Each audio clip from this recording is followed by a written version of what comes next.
So here we are. We're gathering together for channeling today with Yeshua. Um, and for anybody who hasn't experienced a channeling with myself, I want to just share a little bit about, what this is. Um, when Yeshua channels through me, he channels through us really as a group. So it's not just about me, it's a shared experience, and that's the intention. The intention is that it's a group channeling, that we all open in some way, and that we all share in the field of light, that he is, but also that we are. So it's really an opportunity in that sense to connect in with that Christ light, with that fundamental, essential energy of life that is in all of us. I mean, we exist, therefore we are Christ. It's really simple. So um, it's an opportunity to be in that field. And the way that we join in that field together is through breath and relaxation. Um, and it is as simple as that. So, all that we are here to do is to breathe and relax. Um, the next thing I like to bring into awareness is that um, I have my understanding and my discernment of my connection with Yeshua. Um, and I in no way, I mean, absolutely no way want to impose that on anyone. Okay.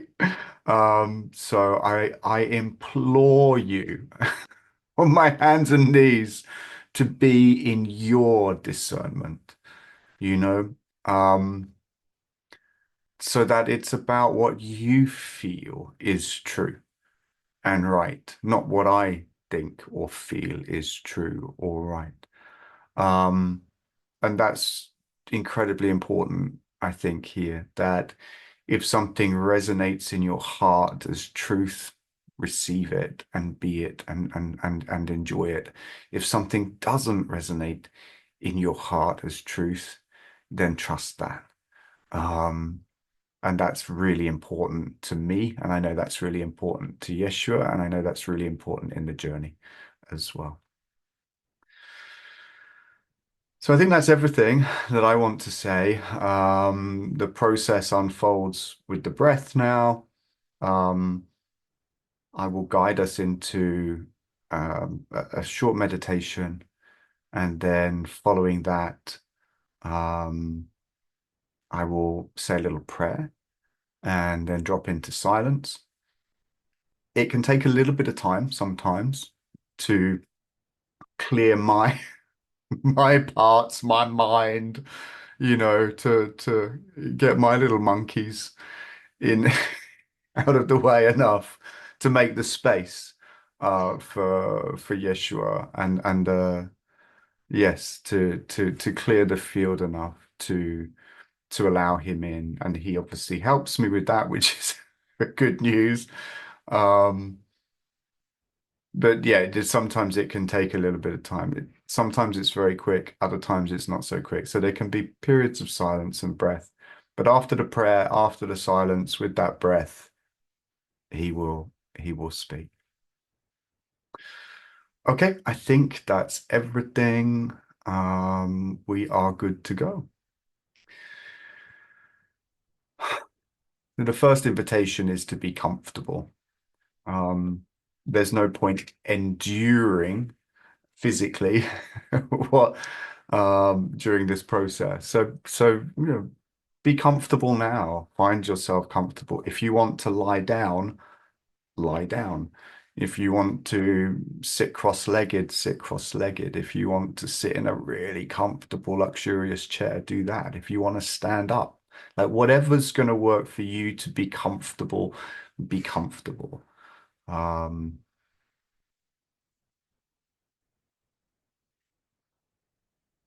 and then we come to the breath.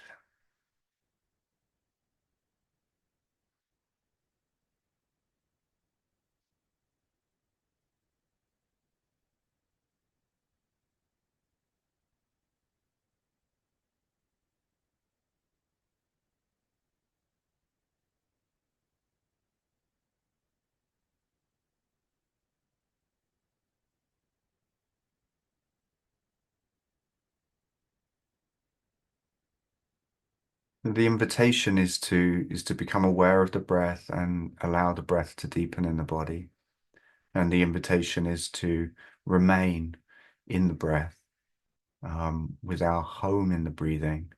It's a lovely expression, um, throughout this channel. Um, yeah, breathing, relaxing, resting, being comfortable. There's nothing to do here. Even for me, there's nothing to do here. This is not a this is not an act of doing. Okay, it's an act of surrender, of relaxation, and of allowance. So we're going to allow the breath to deepen in the body and simply be with that.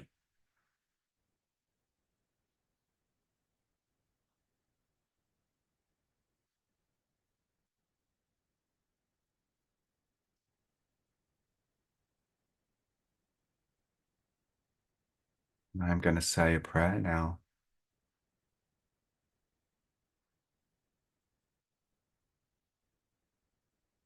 Holy Mother, Father God, Goddess,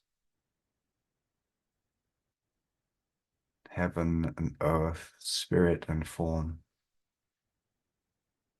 soul and cell, creation itself.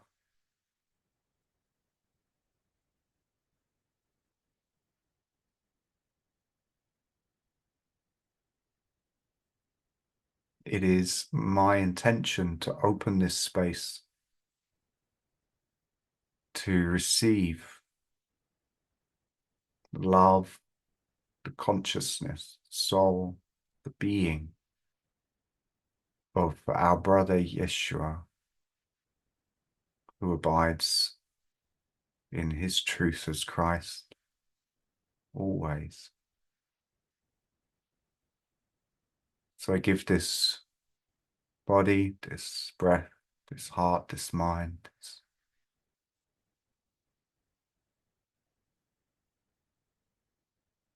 this gateway, this device in the world to him, and only to him.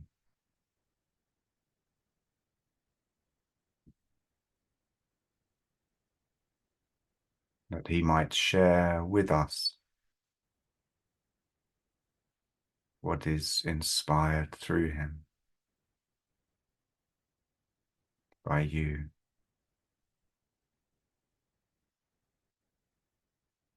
Amen.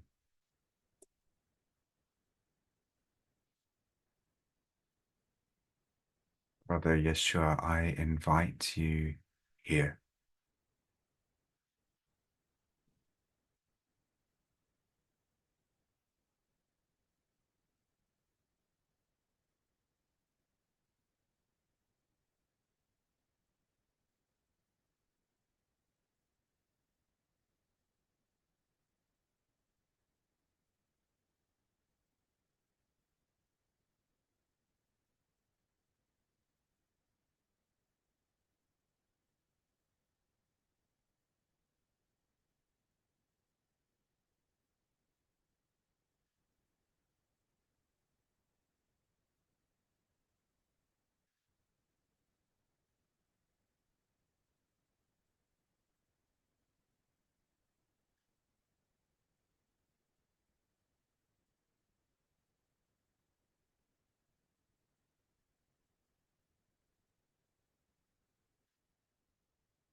Now,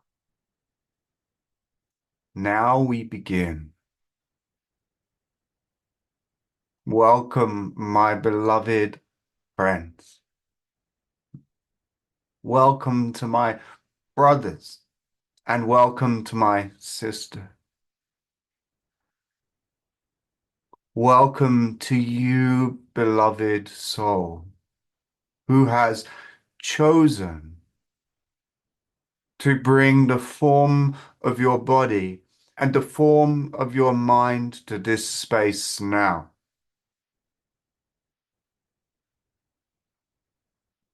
Welcome to each of you that has chosen to share in the field of light that indeed is the essence of all things, including your very self. Welcome unto you to this space where, through the power of choice, we come to commune as one in this simple essence. And through that, open the potential to remember who and what, and therefore why we are.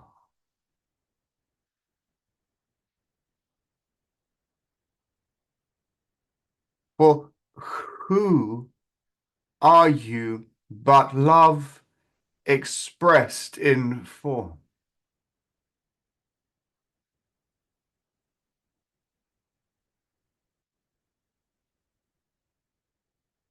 And what are you but love expressed in form? And why are you, if not to enact, to become, to fulfill the expression of this love that you truly are in form, in the world?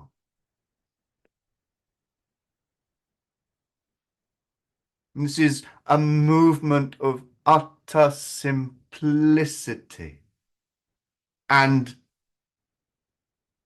wholly profound.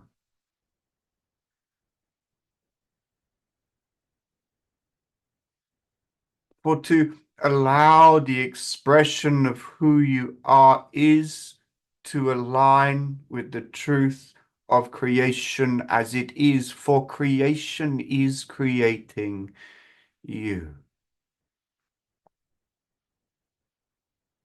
And you have chosen through the power of your own gift of creativity to momentarily create in misalignment with the expression of love, just to play in the field of the world as if you were not that love, just for the briefest moment in the cosmic order. You have simply chosen to know misalignment with creation, to allow the insanity of fear to hold its grip as if it were a reality within the depths of your mind.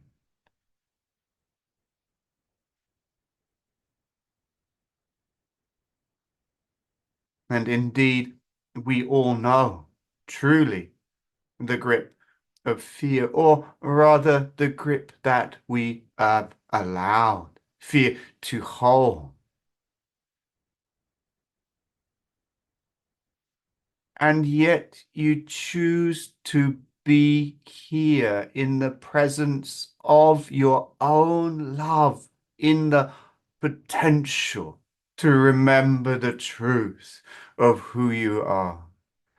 And in that remembrance, to dissolve the insanity of fear within mind, for love sees through all fear for what it is, and it is a false perception. It is an error of perceiving, and it is a focus upon an error as if it was a reality.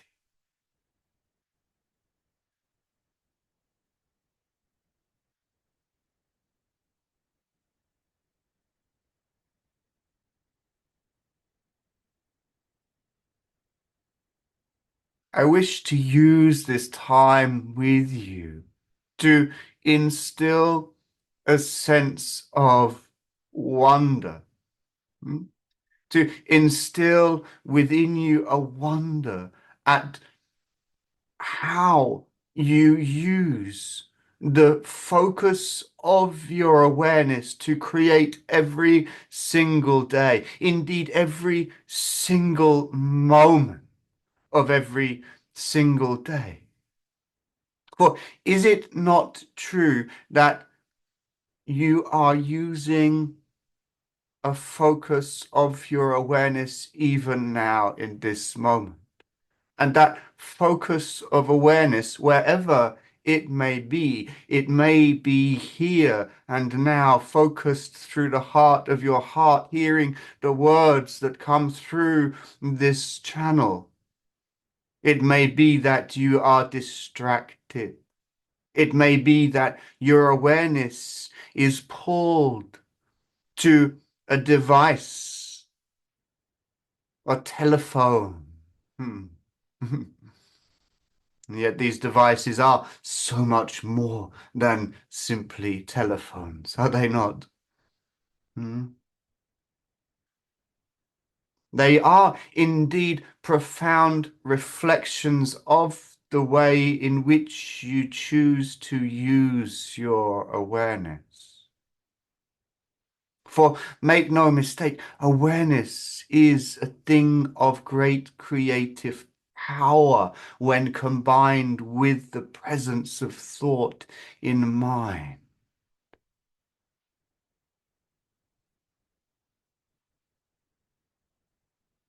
Your awareness literally empowers realities to be experienced.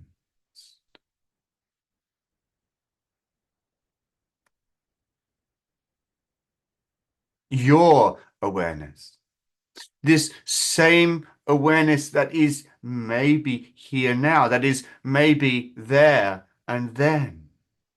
Or maybe it's over there and it's moving here, or it's moving over there. For you have given away the volition, the agency, the sanctity, the power of the focus of your attention. And you have done this because you wished at one point in time to become immersed in a dream state of victimhood where you forgot who you are. And awareness became scattered, and you trained yourself to distrust focus because you chose to focus on that which was untrue. And the effects of focusing on that which was untrue was an unreality. It was a subversed reality sphere. You might call it the dream of separation. And indeed, there are layers upon layers upon layers upon layers upon layers upon layers of the dream of separation. And indeed, in the deep spheres and the darker places, this is hell. It is those places of your deepest nightmare.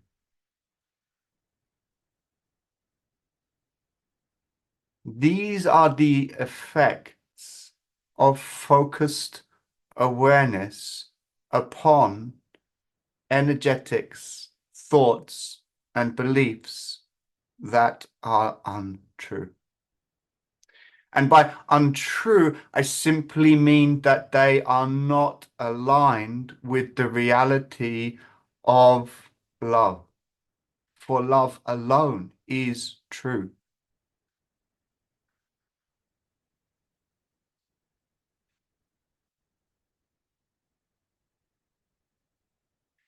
So, what I want to bring to you today is the simple understanding that the focus of your awareness is of great importance.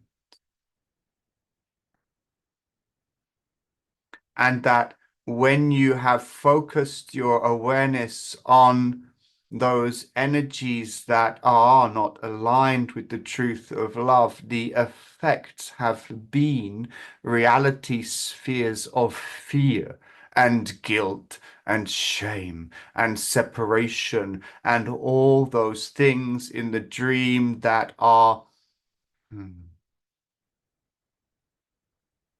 conflicted, polarized, and painful.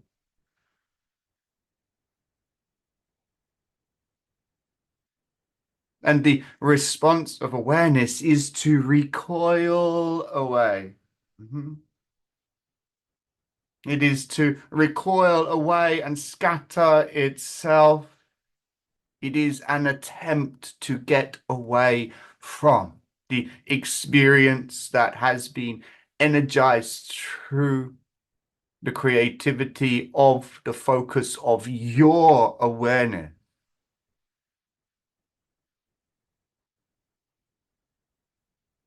And within this recoil, within this movement away, has come in the profundity of judgment. And attention has been focused again within judgment upon the creations that have been manifested through this focus on what is not real. And then denial has made its presence known in mind, for you have said, no, that cannot be mine. That cannot be from me. This cannot be what I have made. This cannot be. And in that expression, all power has been given to nothingness, to emptiness, to mirage, to mere images upon the screen. The power of Christ herself, the power of Christ yourself has been given over unto emptiness, unto the powerless of the world. And it has been reflected back to you through the power of your denial, as if you were the victim of your own manifestations, your own creations, through the switch of denial that is itself one of the foundations and cornerstones of separation itself.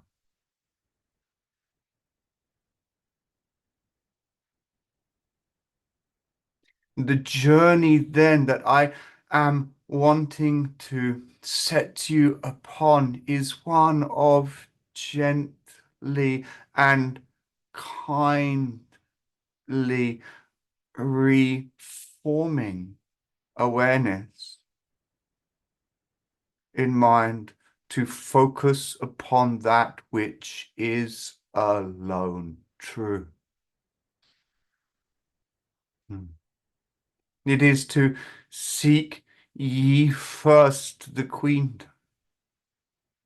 It is to use attention to gaze upon the light of Christ, that dwells within you now and always.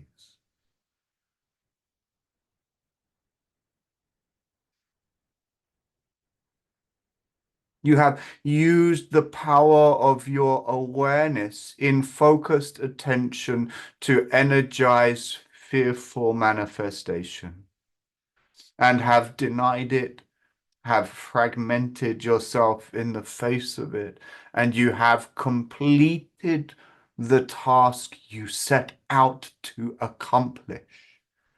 You have created the effects and the mirages, the pretenses, the theatrics, the seeming realities of separation.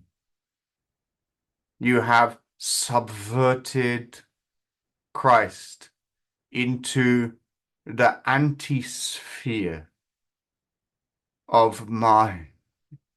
You have excelled.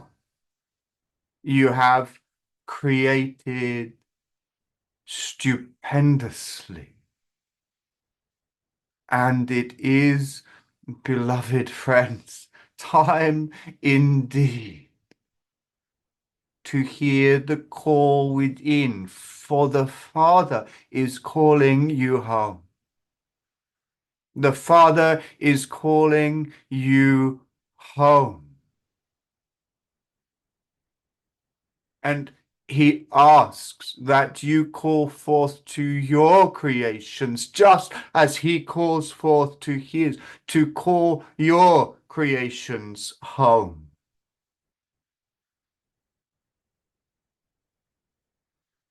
For the Father has created like himself. And you are in that image as soul a creator. And you have created true focused awareness. And you have created aspects, fragmentation of mind in which abides yourself. And as he calls you home, he invites you to call your fragmented parts home, to call forth, to beckon, to welcome. For the homecoming is joyous. The homecoming is the warm embrace in love of the Father. There is no wrath to come. There is no anger. There is no rejection in the reality of heaven and in the heart and the mind of God. There is only love. And as a fractal image reflected, you are invited to come into the sphere of your own mind as that one who loves, as that one who is ready to embrace every aspect of your creativity in innocence and love, to bless every judgment in your mind, to forgive every movement in creation that you have instigated, inspired, instilled, ingrained into the fabric of your own mind. The Father is calling you home now.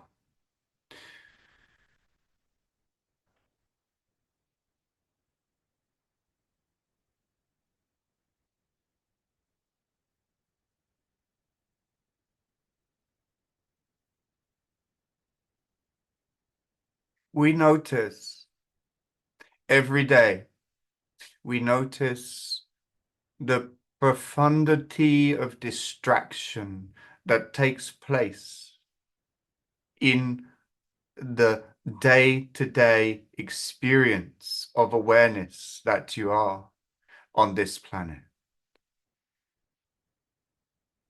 Indeed, there has been a marked increase at this time in the level of distractive energy, which are nothing more in creation than the outpicturing and the disowning of the nature of distraction that is happening internally in mind. For just as the devices of communication or the television sets or the advertising or the news media grabs at attention. Everything is wanting to pull your attention. This is but a reflection of the internal landscape in which parts are pulling and pushing and grabbing and dragging and gripping, wanting and needing to consume attention.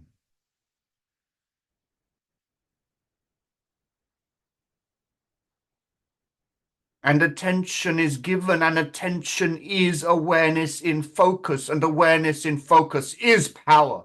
It is the power of Christ to create. And so every day, in every moment that distraction is happening, the power of your own creative force is moving, is being drawn into certain energies that abide not only out there in the world, indeed only abide out there in the world because they are fractally refracted through mind, both individually and collectively.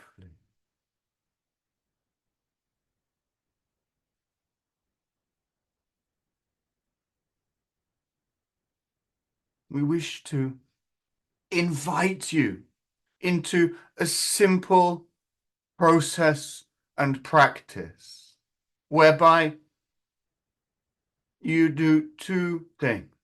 Firstly, you notice the habitual movements whereby the neural pathways have been ingrained to allow the focus of your awareness to move to things automatically and habitually and move into patterns of believing and thinking that do not align with love.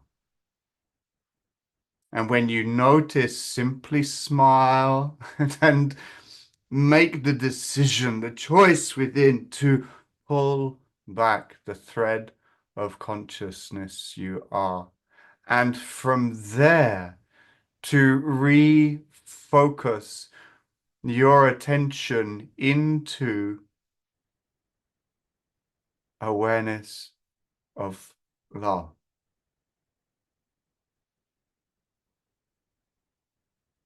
And what does this mean? To bring awareness to love, it means to simply remember. This can be cognitive to start with. It can simply be, Yeshua has invited me to remember love. Therefore, I will remember love. Love is what I am. Love is what God has created me to be. Love is present always and everywhere. Love is pure allowance. It is perfect trust. Love is joy. Love is life itself, creation itself. It is moving through the veins and the fascia, through the neurology, through the brain, through the cell, through the skin and the muscles and the sinew. It is moving through everything. It is moving through this table. This is love. This is love. Love is now. You can remember and bring awareness to it. I choose to bring the focus of my awareness to love. I will forget the things of the world as they stand fearfully before me and remember the truth of love. And I will gather my awareness and I will focus upon that. And I will spend time focusing upon that because I know that it is the focus of my awareness that creates the reality that I experience.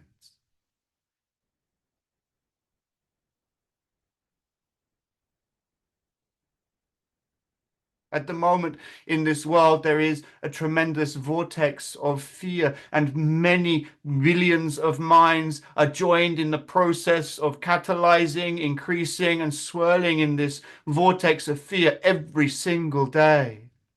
And it is deepening and quickening, and there is nothing wrong with that, for it is the collective experience moving towards the end of fear itself. For there is, if you would, a terminal velocity to be reached, but it is of great importance upon this planet at this time that there are those that can who remember love. And it is far more enjoyable. Trust me, for I am one who knows the great temptation of the vortexes of fear in the world, having transversed some particularly, potentially, and from the world perspective, fearful experiences, but I managed to do so wholly, wholly, and unwaveringly committed to knowing. And knowing is an effect of holding full awareness of something, of knowing love. And in that, it was possible, no, it was inevitable. It was absolutely inevitable that when unwaveringly the perspective of mind is held focused upon love, that the experience is purely loving.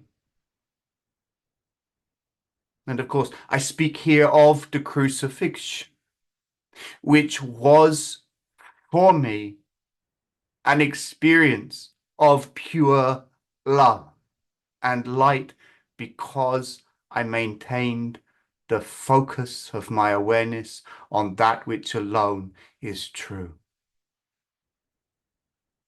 And the same is possible for you. In fact, it is not just possible, it is inevitable that every mind comes to the same conclusion, the same focus, the same perspective, because it is known that there is only value in love.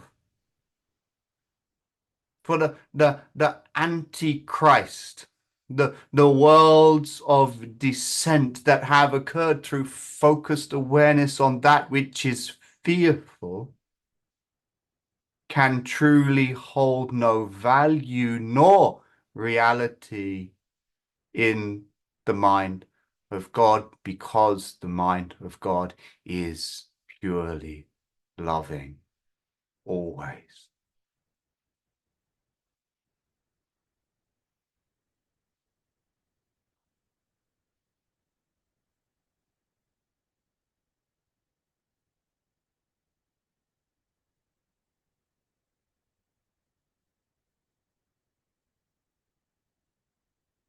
And so this invitation is to spend time remembering love,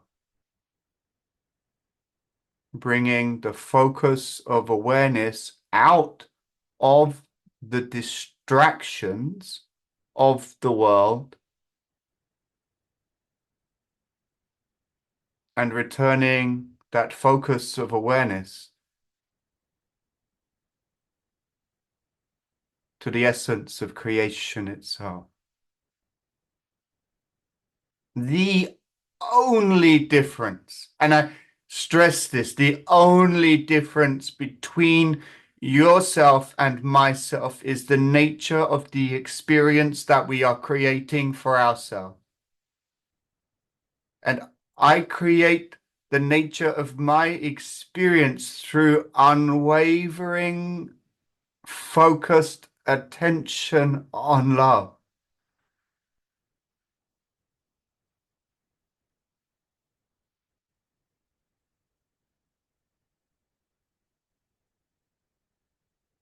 And yes, there is much work to do within the dream. Yes, there is much work to do within the mind, but that work must hmm, must flow gracefully from the mind, centered, relaxed, and grounded in love. For if the attention is focused on that which is fearful in a way that hmm, evokes identification with that energetic, then no healing occurs. Indeed, you simply engage back into the vortex of fear that the world is, and you bring that and add that to the collective.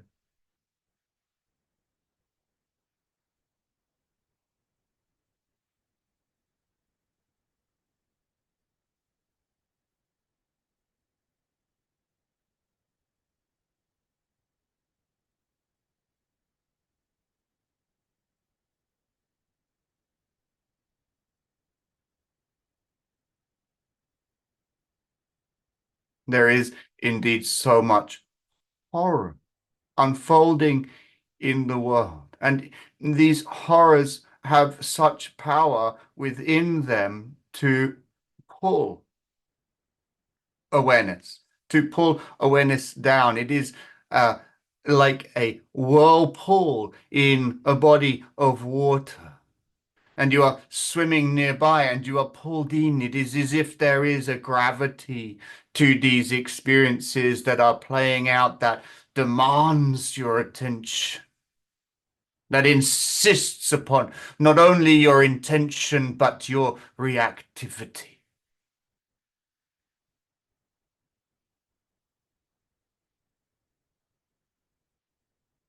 And that reactivity is birthed through the focus of your attention. And I say unto you, bring your attention to the light.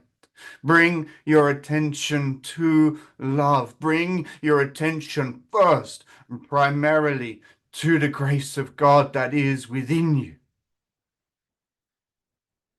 And once you have established this, once you have practiced this, once you have mastered this, then the world holds no power over you. For you know that there is nothing in the world and no circumstance of creation in the world that holds the power to draw your awareness into it. For you will always remain at choice.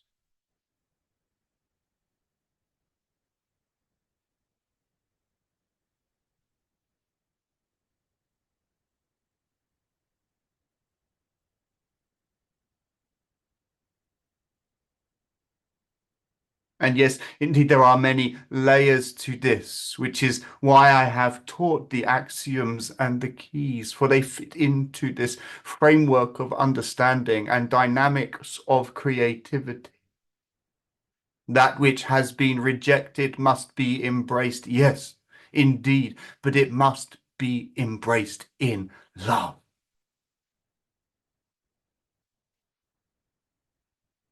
For if you embrace fear in fear, you will double your fear. And you will further the world in its course of destruction.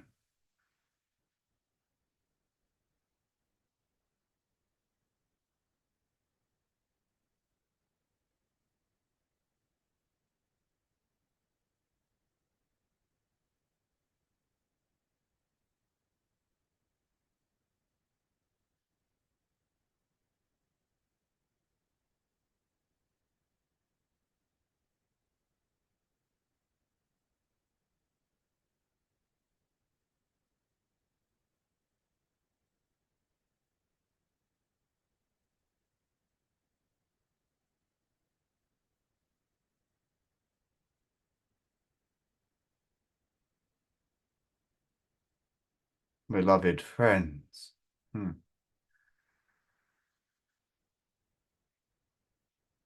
we sincerely hope hmm,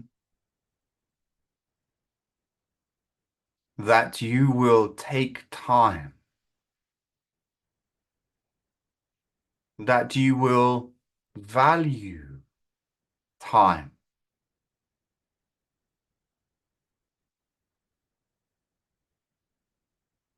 to interrupt the flow of distraction and rehabit yourself, retrain your mind to seek first the queendom within.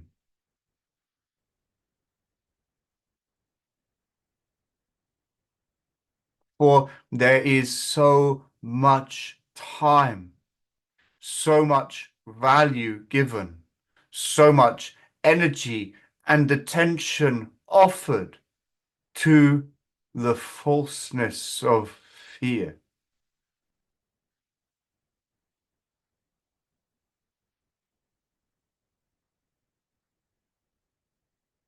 And in that, your power is lost and given over to that which is unreal, to further the unreality. Come back now. Spend 1 minute, 1 minute remembering love.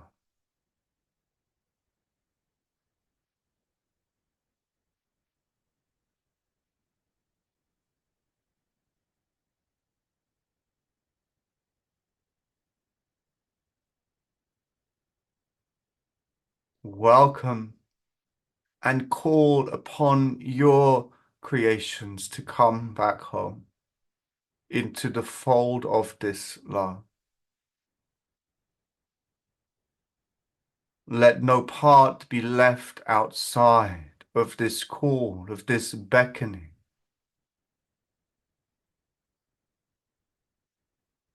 Children of creation, come home now to love. Children of creation,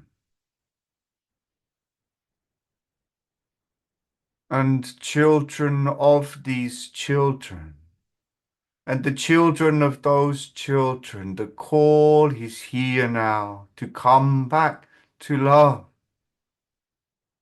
All is already forgiven. There is naught that has occurred within the dream of your play that would keep you from the love of your mother and your father. There is nothing in the play of your dream that holds reality.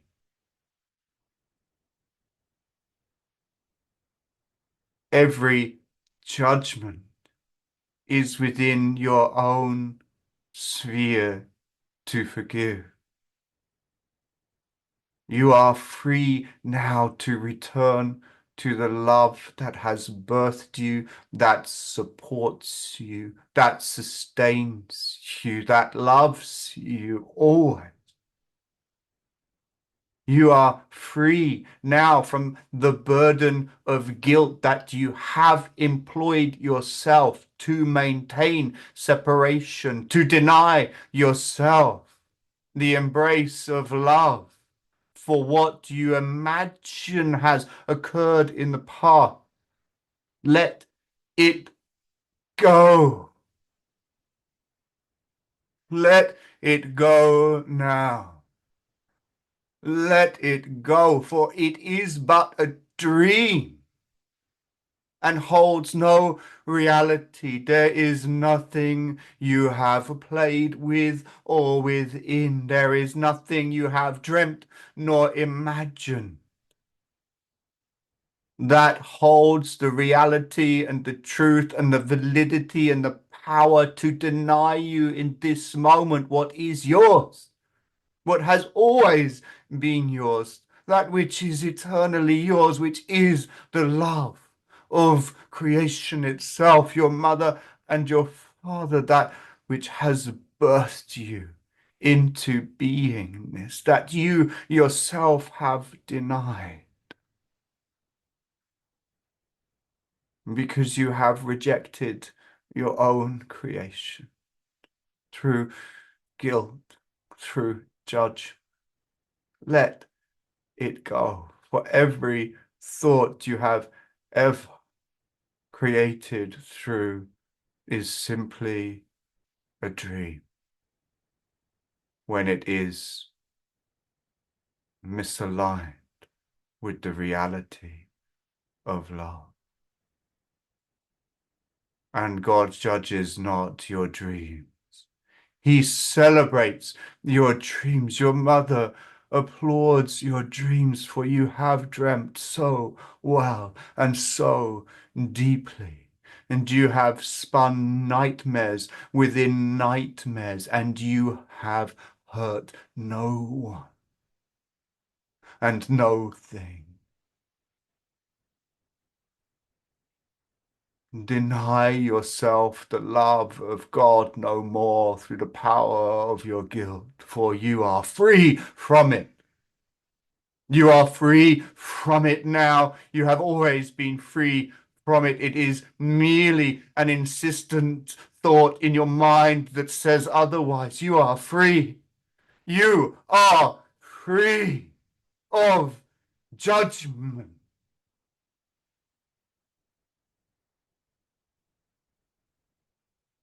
Why burden yourself anymore?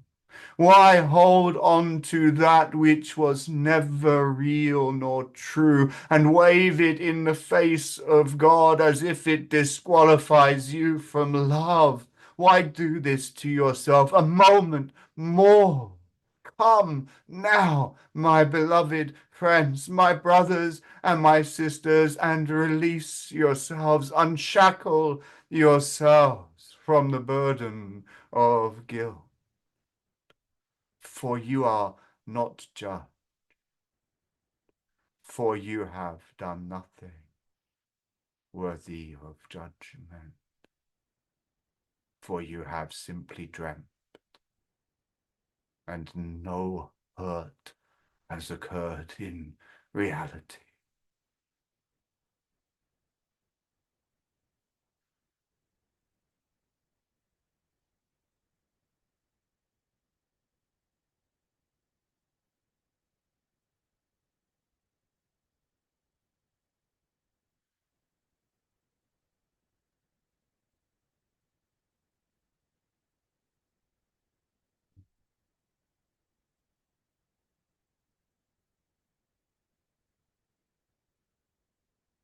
Come unto the garden of Christ. Come, join with us.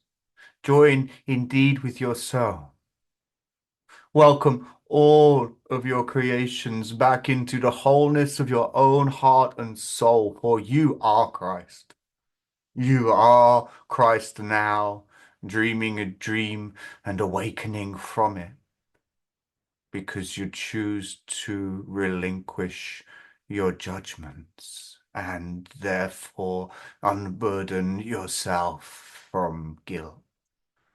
And in that movement, all wakefulness returns to the Holy Child of God, for there is nothing any more to resist or deny.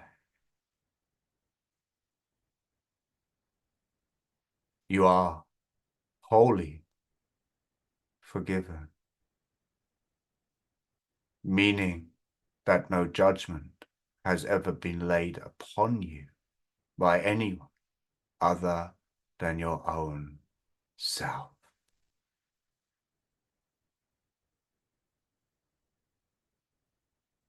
Deny it no more, and judge not the movement of judgment in your mind, for it has been the perfect expression of desire moving in life through mind to create, to focus your attention on that which you are not, and to empower yourself through denial with the confusion of identification with the falseness of fear.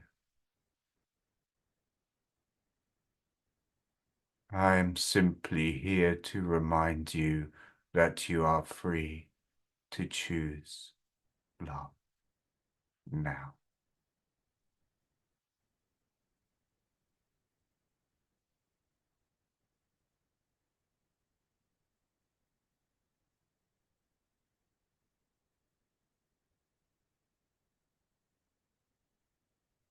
And so, beloved friends, from me and those friends who have spoken with me through this form and through the form of this group, we say, for now, fare thee well. We will return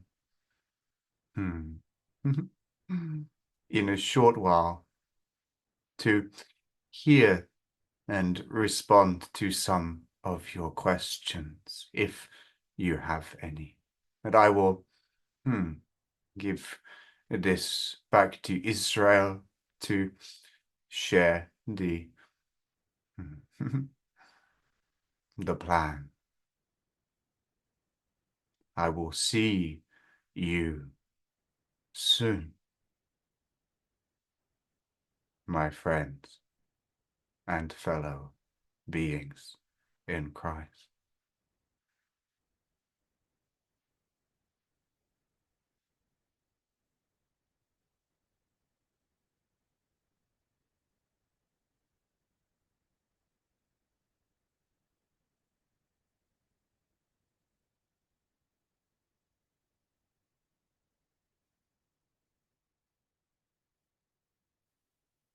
Holy Mother, Holy Father God,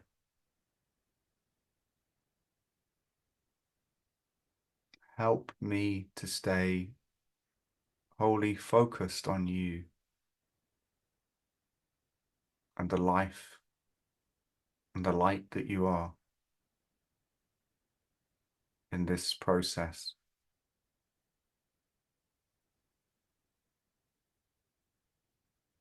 Help me to open in clarity and truth to receive our brother Yeshua, and only our brother Yeshua, and then to receive those beings who journey with him in light.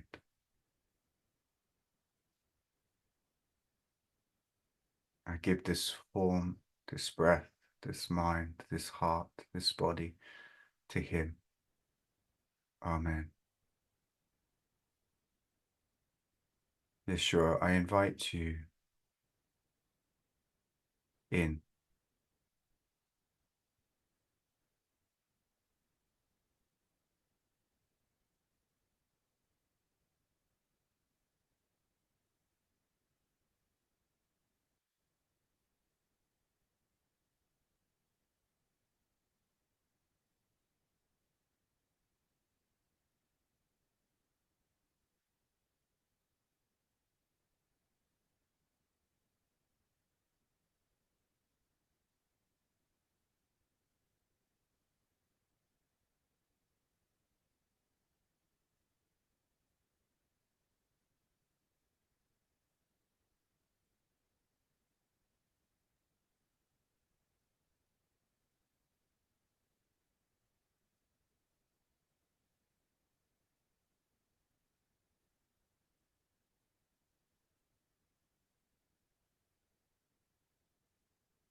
And once again, beloved friends, greetings unto you and gratitude, appreciation unto you for choosing to share your beloved heart with creation once again, for your willingness to remember love and to allow it to inform the breath of your heart and the breath of your soul and the breath of your body, that all may be restored again to the eternality of truth. And so it is. And beloved Sister Sarita, indeed, my dear friend of ancient times and present times, and indeed my beloved friend of all timelessness, we will receive questions now.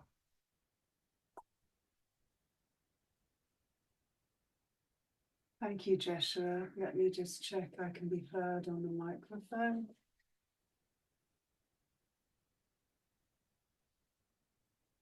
It is fine.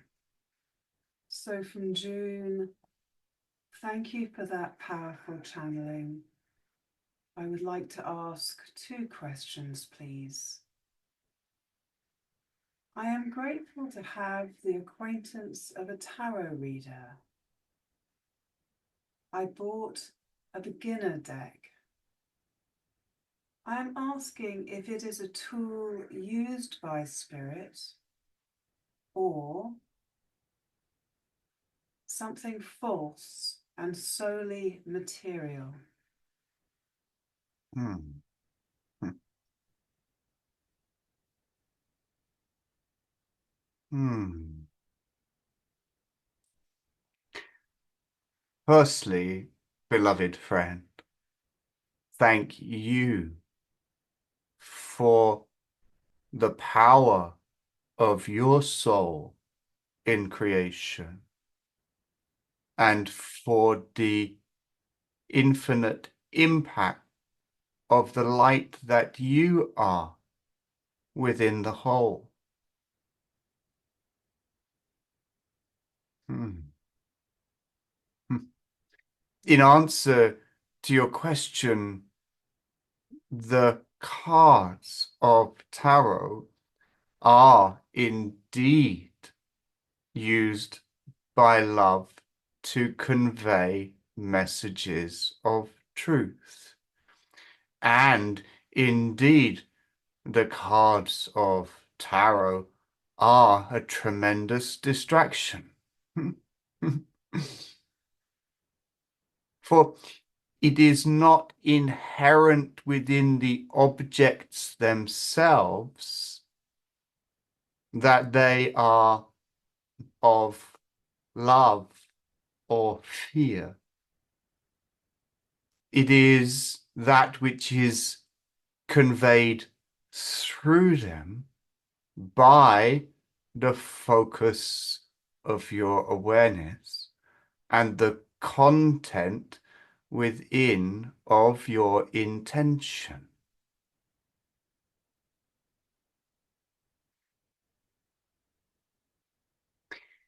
There are times we know when you can feel within the cards a reality of truth. And this is a time in which you are conveying through the cards the truth of your beingness, which is love, which is spirit. So therefore, the spirit you are is using the cards. Hmm. And conversely, there are times in which you hold the cards and convey into them fear or doubt, and the cards will feel less resonant with truth because in that moment, you yourself are moving and conveying energy from a misaligned perspective. In this way, the cards are merely the conveyor of your own energy. And when you are in the truth of yourself as spirit and light, the cards will convey truth to you. For they will reflect the content of your heart.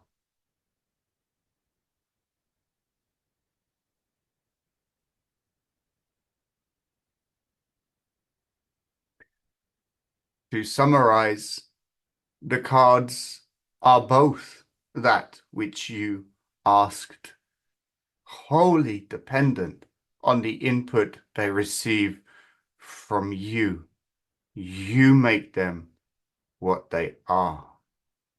And you can communicate from your own connection with spirit through the cards into places within your mind that do not yet hold the capacity to truly hear the light of your own beingness. The confusion comes when it is projected that the cards are conveying something to you that is outside of yourself. And the temptation is to imagine that the cards hold power beyond you. There is no power beyond you. You are the power of creation itself. Hmm? Thank you. Next question. About returning to love, can you say more about how you return to love when you realize you have been distracted? For example, do you meditate in love, remember instances of love, etc.? Thank you. This is a good question. The first thing that I would encourage you to do when you recognize that you have allowed your awareness to be drawn into distraction is to laugh. Mm. Hmm. For the great temptation of parts in mind is to take the play of separation seriously. And therefore, the journey of awakening is tinged with seriousness.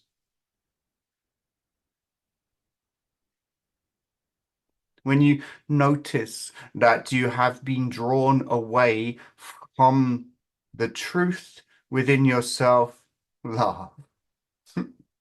For it is funny you have allowed yourself to be hoodwinked again. The wool has been pulled over your eyes. And who has done this? Who has pulled the wool over your eyes? Who has hoodwinked you? Is it Satan? Is it the devil? Is it Am from down the road? Is it the government? Or those dastardly people out there who are plotting and planning your downfall so they can hold on to their wealth? No. There is only one being in the whole of creation who has the power, who has the means and the capacity and the right to pull the wool over your eyes. And that, beloved, is you. Hmm? You have made a great dance of deceiving yourself. You have dedicated your entire existence to pulling the wool over your eyes and pretending that it is someone else that is doing this to you, for you would not possibly do this to yourself. But you have, and you do. And the best way to disarm these characters that you have generated in mind, these fragments of yourself, is simply and kindly and gently to remember to love. For it is only yourself that is doing this to you. And no harm has come. And then, yes, remember a beautiful moment. Remember a moment that you know was full of love. Remember the breeze upon your skin on a beach. Remember the feel of your feet in the ocean. Remember the view from the top of a hill. Remember the sound of the fur of a dog as you stroke its back. Remember the taste of the most exquisite food you have ever eaten. Remember something that can remind you, or simply use the mind to describe that which love is. It is beauty and grace. It is the expression on a newborn's face as it gazes into the eyes of its mother, and for the first time it manages to focus and to see. And a smile comes very naturally, honestly, sincerely. There is and are so many trillion instances of love upon this planet every day that you can attune to, that you can bring your mind to, that you can bring the focus of your awareness to. Maybe it's music. Maybe it's an image, a painting, a picture, a sculpture, a creation, something to touch, something to smell. Engage the senses to remember what's true. But mostly, learn this.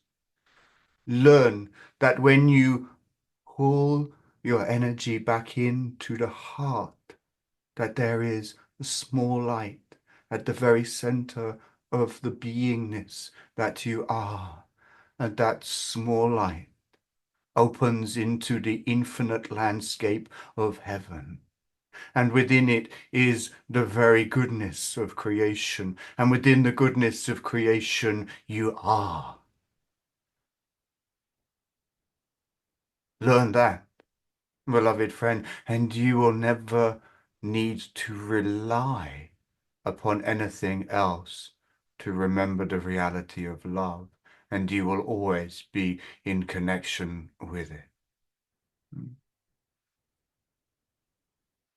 For all of those instances and all of those experiences will lead you back to that simple truth that within you is the simple light that is the gateway to heaven, which is the reality of yourself.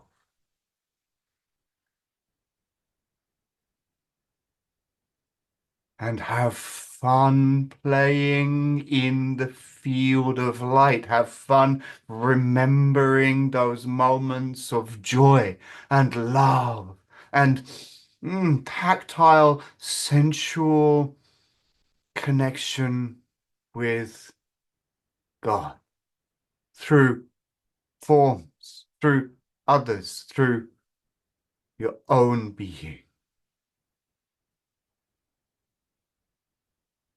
And focus your awareness upon the reality that is love, that is here, that is now. Hmm.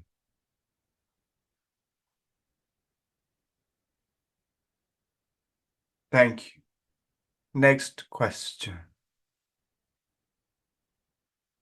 Jeshua, I have a couple of questions about the brain, which I'll combine into one. You spoke in the channeling about neural pathways of habit. What is a neural pathway of habit, and what is the activity of a part, and how do they overlap, or are they ever distinct? As in, are some compulsions or activities merely well-worn grooves that have nothing to do with a part? For example, a habit of reaching for a certain food. Hmm. This is a very good question indeed. My brother Jermaine is of interest here. This is his domain of expertise, as it were, and I invite him to join in this moment to share with you. Hmm.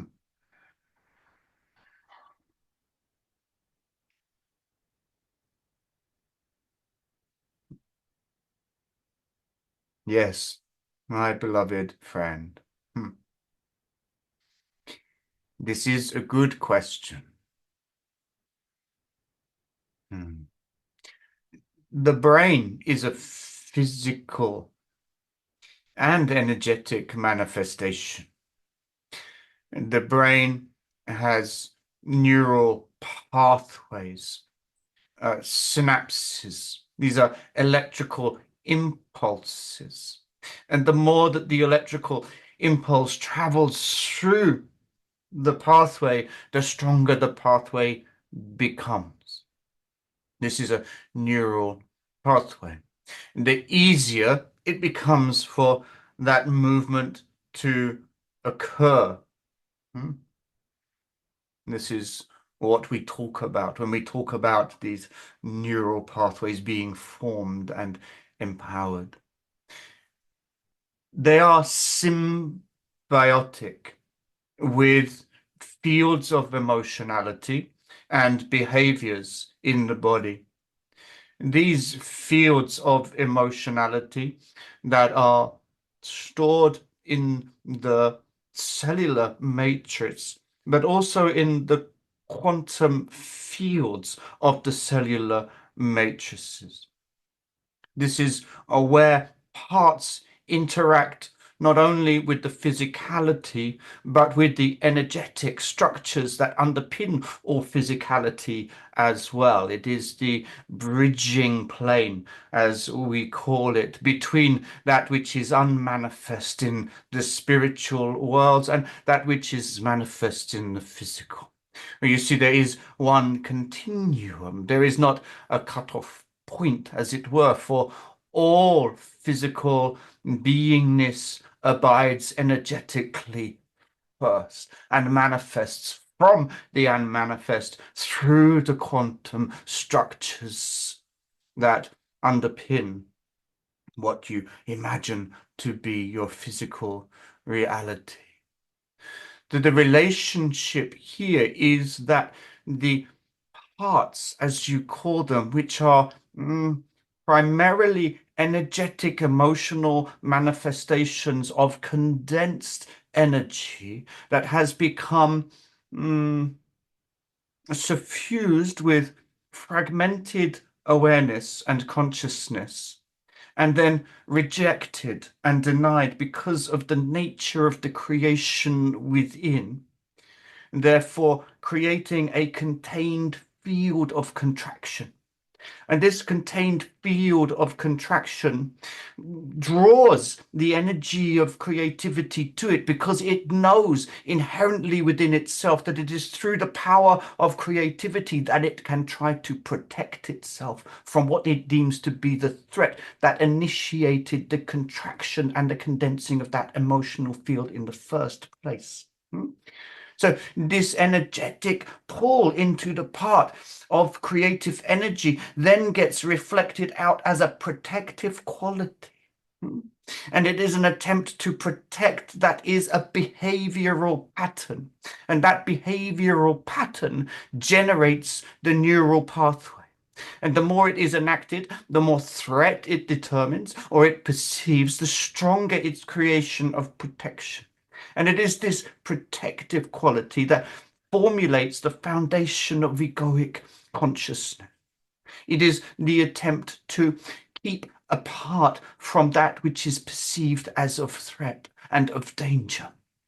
Primarily and fundamentally, that is God Himself. For the misperception fundamentally at the core of all creativity within the substrata of these dark, dark, dark worlds that you dream within is that God has been harmed and is wrathful and ready for revenge. Of course, a complete misnomer and utterly ridiculous, and yet fully believed by billions and billions of minds upon the planet. It is extraordinary to bear witness to in the unfolding of creation, to witness that which is utterly, utterly impossible and wholly ridiculous to be so fervently defended against. But this is the nature of creation here, and what you have chosen for yourself. So the neural pathway is created in this way, but then it becomes symbiotic because the neural pathway and the neurology of the brain support the part in its delusion.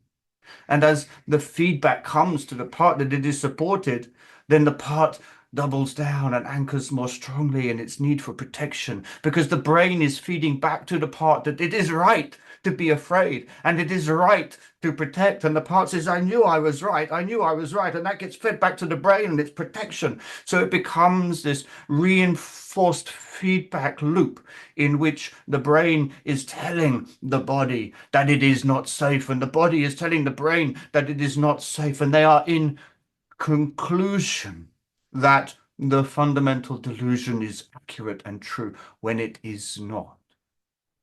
Hmm? Does this make sense to you, my sister? It does. It Good. does. Mm. The question that it begs really is, how do you undo this? How do you change this? And I would refer you exactly to what my beloved brother Yeshua has offered to you in this channeling and in his answer to June. Thank you, Mm. Jermaine. Thank you. Thank you, and it was a pleasure to join with you in this way. Yes. Mm. So my second question Mm. about the brain is about neurodivergent brains, specifically brains which have what is called ADHD, which is very much the topic of the channeling about focus and distraction. So I have an adult diagnosis of ADHD, and it has been concerning for parts to consider that there may be a fundamental structure within the brain where there is a lack of delivery of dopamine and effectiveness of working memory, which impairs the ability to harness sustained focus and attention. And yet, of course, I find it hard to imagine that there could be a genuine impediment to awakening, which Mm, such a block would be. I'd love to hear your thoughts on mm. this. Thank you.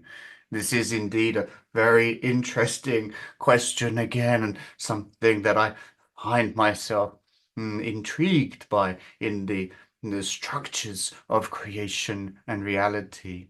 It is, I think, very important to understand this. The brain is not in isolation. Hmm? The brain is not in isolation as a, a, an immutable physicality. It is there is nothing foundational in the brain, in the reality of that which it is, for everything is immutable. Just as we shared about the nature of the movement of parts and their emotional conduct and behaviors that affect the brain in these ways. So it is the case that parts and their emotional behaviors, when transformed, give rise to chain reactions of cellular regeneration and restructuring, reordering throughout the whole system of energy, emotion, physicality included. Hmm? It's an interesting concept, but the very structure of the brain is that which allows for the inception of thought into the world, and in that way is shaped by that thought. Think on this. The brain itself is shaped by the thought that is incepted by parts and also by soul.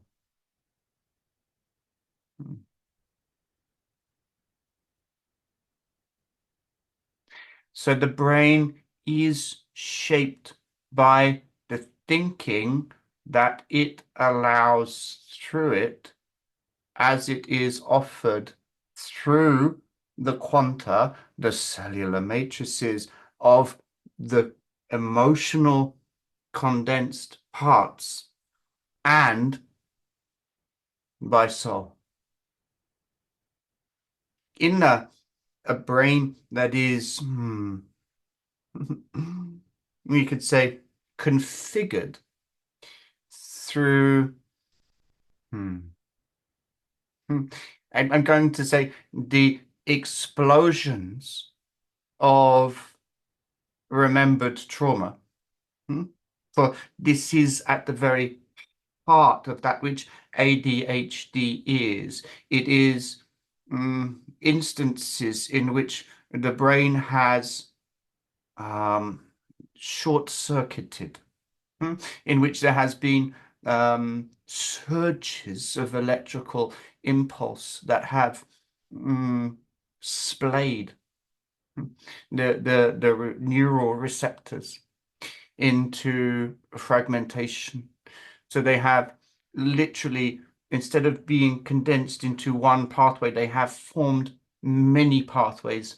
So this one pathway has emerged in 5 terminuses. Hmm? This is the process on a neurological, biological, and physiological level of ADHD itself, by which the energy ends up moving through all of these different structures simultaneously, creating much confusion. But the energy is not focused, it is scattered, and it is a reflection of the attempt to get away from a specific instance of experience. This is what has occurred. It has occurred in the history of your soul, and it is something that you are working towards healing. What I will say to you is that there is nothing more powerful than your soul when it comes to the domain of your creation. And the fragmentation or the splaying of these pathways in the brain have the capacity to return to cohesion and to join back again into one pathway that remembers the truth of love.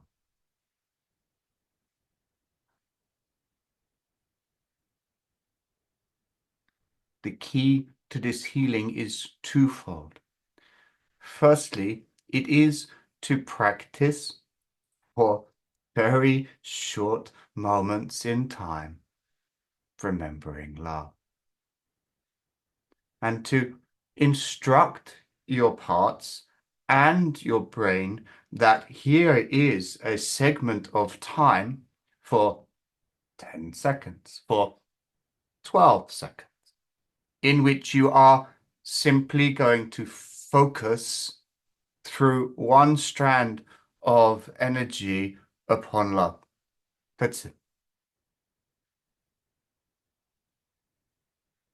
The other is to breathe deep reassurance into your system that that which has been will not be again, for it has already been. For there is a deep fear held in parts that to open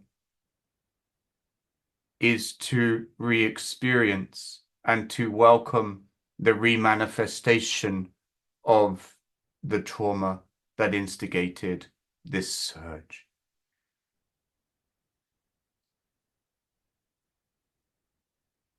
For now, this is enough. Thank you so much. We would say this to each and every one.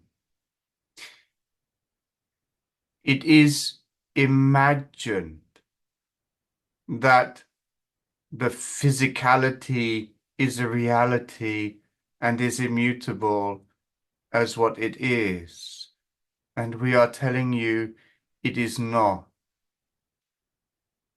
There is nothing in all creation that is immutable, for all things are energy, and all energy is mutable.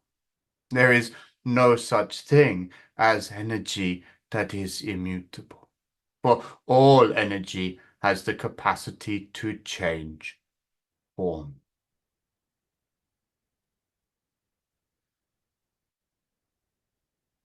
We will leave you with that, for it is time for us to go.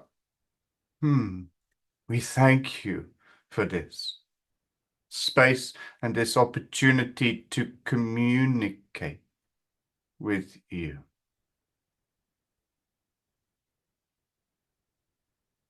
Yeshua is returning to say this.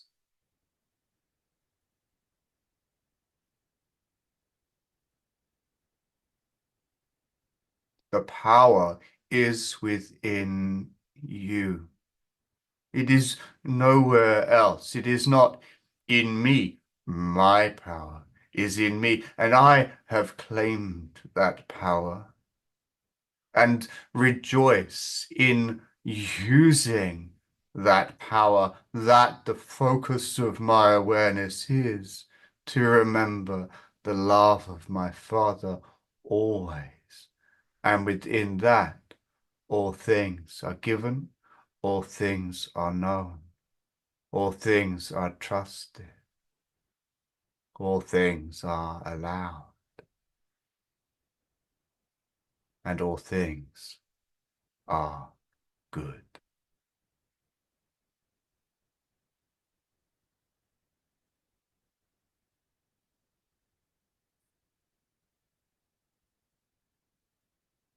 Amen.